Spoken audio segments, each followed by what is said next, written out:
Hi, I'm Teresa Purcell, the Director of Bands here at OBU, and I'm here with Professor of Music, Dr. James Vernon, to talk about the premiere of his new piece, Dover Beach, which the Symphonic Winds and Combined Choirs will be performing next Thursday, March 5th, in Potter Auditorium at 7:30.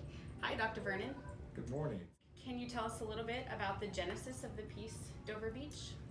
Well, Dover Beach is a famous poem by Matthew Arnold, and I fell in love with it probably in high school, but I've always wanted to set it to music, and it's been one of those pieces that I've just kind of pushed aside because it was never either the right time or the right forces or the right commission, however those things work. And when you asked me to write a piece for band and choir, that poem popped out at me, and I thought this may be the time. So I sat with it a little bit and decided that I would give it a try. So now sing it, flight again. Ready, go, fly. There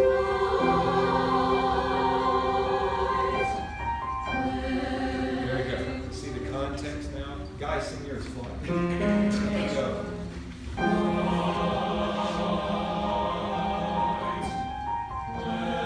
Together, ready? And once you get here, you're easy the rest of the time. Ready? And.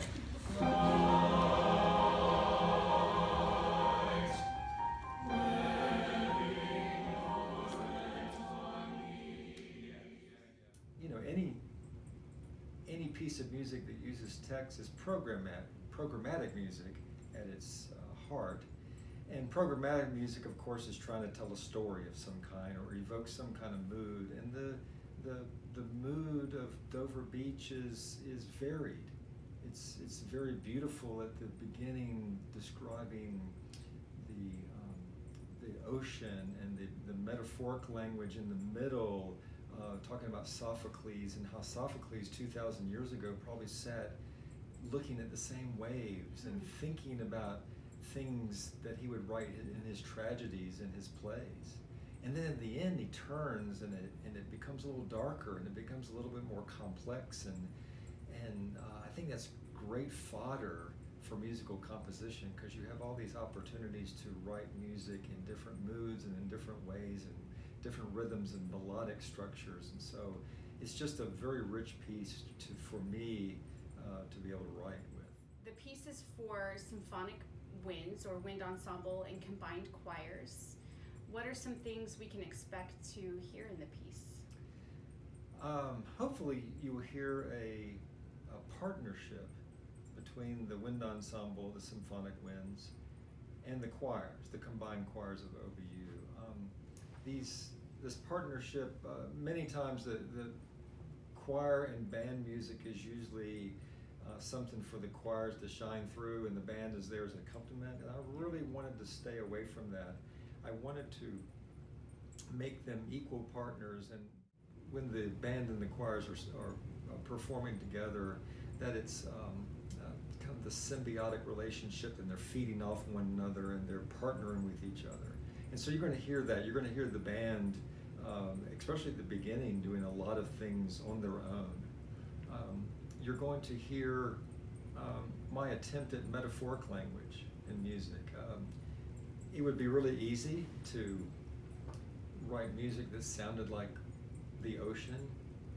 I could play a recording of the ocean while we played some other music underneath it and things like that. I mean, Respighi did that, and other composers have done those things. But I wanted to evoke a mood and not an actual sound, if that makes sense. Yeah. And the overarching structure of the piece, hopefully you can hear this one large wave that keeps getting faster and higher as it gets closer to shore. And so the piece is going to start very slowly, and it's going to get increasingly faster and faster as it goes along until the climactic point, which is very fast and very loud and very boisterous as the wave is crashing on the shore of Dover Beach. And so I try to be metaphoric in that way. The musical style is minimalism, and if minimalism, the use of a small number of musical ideas in a repetitive way. There is a lot of repetition of text. There's a lot of repetition of musical ideas and musical motives throughout the piece. I also like to play with numbers and patterns, and so you'll hear the low brass, for instance, they'll play and hold a chord for a whole note, and then they'll break, and then they'll hold it for a whole note plus an eighth note, and then they'll hold it for an eighth note plus a quarter note, and it gets longer, and then they get shorter as it gets together, and that's another one of those metaphors. Maybe a little too fast. One, two, three, and.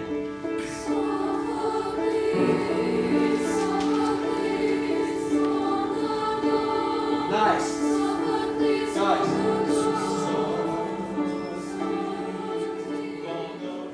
I don't think the melodic harmonic materials are that difficult, but I think the rhythmic structure, everyone's doing something different just about all the time.